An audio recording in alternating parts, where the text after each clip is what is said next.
പ്രമേഹ ദിനം. ഇപ്പൊ പ്രായമാരെ സംബന്ധിച്ചിടത്തോളം പ്രമേഹ ദിനം. ഇപ്പൊ ലോകത്തിന്റെ പ്രമേഹ രോഗികളുടെ തലസ്ഥാനമാകാൻ പോവുകയാണ് കേരളം എന്നാ പറയുന്നത്. അതിന് കാരണം നമ്മുടെ അമിതമായിട്ടുള്ള കാർബോഹൈഡ്രേറ്റ് ഉപയോഗം. ഇപ്പൊ നമ്മൾ അധ്വാനിക്കാത്ത ആളുകളാണെങ്കിലും നമ്മുടെ ഇഡ്ഡലികളും ചോറും വെട്ടി വീഴും. നമ്മുടെ രാഷ്ട്രീയ നേതാക്കളെ നോക്കിക്കഴിഞ്ഞാല് ഒരു വളരെ രസകരമായ സംഗതിയാണ്. അന്തരിച്ച കരുണാകരൻ അദ്ദേഹം 3 ഇഡ്ഡലിയാണ് കഴിച്ചിരുന്നത്.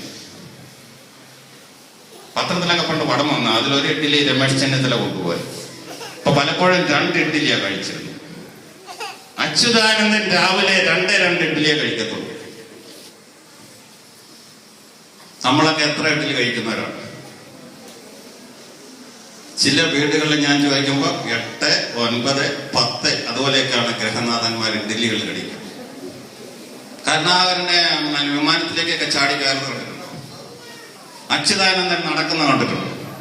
അവരൊക്കെ ഈ 3 ഇഡ്ഡലി അല്ലെ 2 ഇഡ്ഡലി ഉണ്ട്. ബാലകൃഷ്ണനോട് പറയുന്ന 1 ഇഡ്ഡലിയെ കഴിക്കുള്ളൂ എന്ന് എനിക്ക് അറിഞ്ഞൂടാ ശരിയാണോ ഇല്ലയെന്നുള്ളത്. ഇപ്പൊ പല ആളുകളും അവരുടെ അധ്വാനിക്കാത്ത ആളുകളാണെങ്കിൽ കാർബോഹൈഡ്രേറ്റ് കുറയും. ഇപ്പോൾ നമ്മൾ സ്വാഭാവികമായിട്ട് ചോദിക്കും, നമ്മള് വിശക്കുകയല്ലേ? അതിനാണ് മുത്തശ്ശി പയറ് തന്നിരുന്നത്. പയറില് അന്നജമല്ല, പ്രോട്ടീനാണ് കൂടുതൽ. പ്രോട്ടീൻ